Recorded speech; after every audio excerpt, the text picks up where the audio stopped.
NRC को लेकर एक बार फिर से सियासी घमासान हो सकता है। संघ प्रमुख मोहन भागवत ने कहा कि इससे किसी भी मुसलमान को कोई दिक्कत नहीं होगी और ना ही इसका किसी भी तरह से हिंदू मुस्लिम विभाजन को लेकर कोई लेना देना है। संघ प्रमुख मोहन भागवत ने दावा किया कि कुछ सियासी दलों ने अपने राजनीतिक फायदे के लिए इसको सियासी रूप दिया था। उन्होंने ये कहकर सियासी हलचल मचा दी कि 1930 से योजनाबद्ध तरीके से जनसंख्या बढ़ाकर भारत को पाकिस्तान बनाने की कोशिश हुई थी। Citizenship debate over NRC and CAA, Assam and the politics of history in Guwahati नाम की किताब लॉन्च की। इस दौरान एनआरसी और सीएए पर देश में चल रही सियासत पर उन्होंने हमला बोला। भागवत ने कहा कि जो लोग इस कानून को मुस्लिम विरोधी बता रहे हैं उनके लिए समझना जरूरी है कि भारत में 90 साल पहले मुसलमानों की जनसंख्या को सुनियोजित तरीके से बढ़ाने के प्रयास हुए थे। तब अपने संप्रदाय की संख्या के बल पर हिंदुस्तान को पाकिस्तान बनाने की कोशिश हुई थी। 1930 से योजनाबद्ध रीति से और मुसलमानों की संख्या बढ़ाने के प्रयास हुए। ऐसा विचार था कि जनसंख्या बढ़ाएंगे, अपना प्रभुत्व अपना वर्चस्व स्थापित करेंगे और फिर इस देश को पाकिस्तान बनाएंगे। ये पूरे पंजाब के बारे में था, ये सिंध के बारे में था, ये असम के बारे में था, ये बंगाल के बारे में था। कुछ मात्रा में सत्य हो गया, भारत विखंडन हो गया, पाकिस्तान हो गया, लेकिन वो जैसा पूरा चाहिए था वैसा नहीं मिला। आसाम नहीं मिला, बंगाल आधा ही मिला, पंजाब आधा ही मिला, बीच में कॉरिडोर चाहते थे वो नहीं मिली। मोहन भागवत ने कहा कि हमें दुनिया से धर्मनिरपेक्षता, समाजवाद और लोकतंत्र सीखने की जरूरत नहीं है। ये हमारी परंपराओं में है, हमारे खून में है। संघ प्रमुख मोहन भागवत ने सीएए और एनआरसी पर लिखी किताब के विमोचन के समय जोर देते हुए कहा कि भारत विविधताओं से भरा हुआ देश है। सभी धर्मों के साथ मिलकर कैसे रहा जा सकता है, ये भारत ने दुनिया को सिखाया है।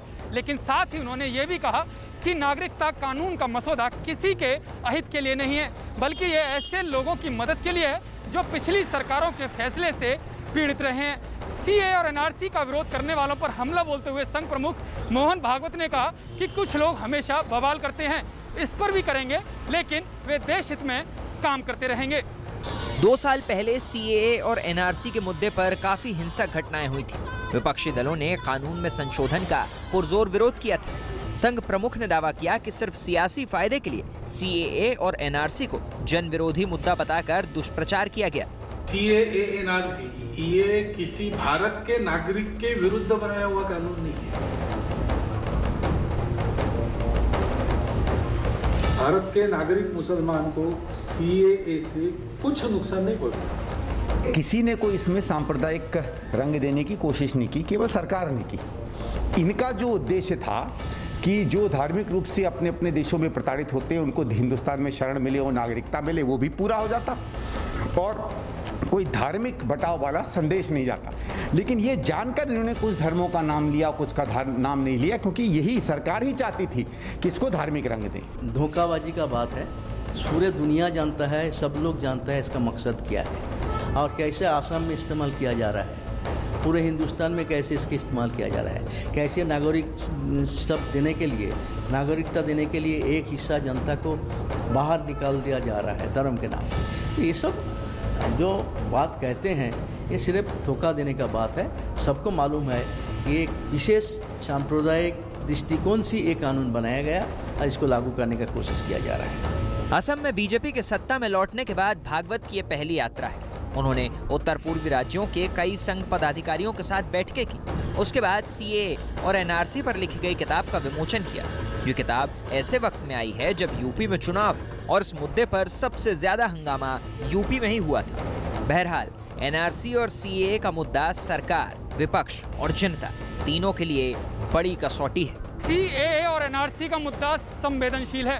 2019 में भी इस पर काफी हिंसा और हंगामा हुआ था। इस बार संघ नागरिकता के मुद्दे पर नए दावे कर रहा है, इसलिए इसका सियासी असर जरूर होगा, क्योंकि हमेशा से ही ये राजनीतिक बहस और चुनावी एजेंडे का मुद्दा रहा है। इसलिए जिनको इस पर सियासत करनी है वे दुष्प्रचार का दामन थामेंगे और जिनके हित इससे जुड़े हैं उनकी फिक्र जरूरी है। सीएए और एनआरसी का कानून किसी पर जुल्म करने का नहीं, बल्कि सांप्रदायिक आधार पर होने वाले अत्याचारों से बचाने का कानून है।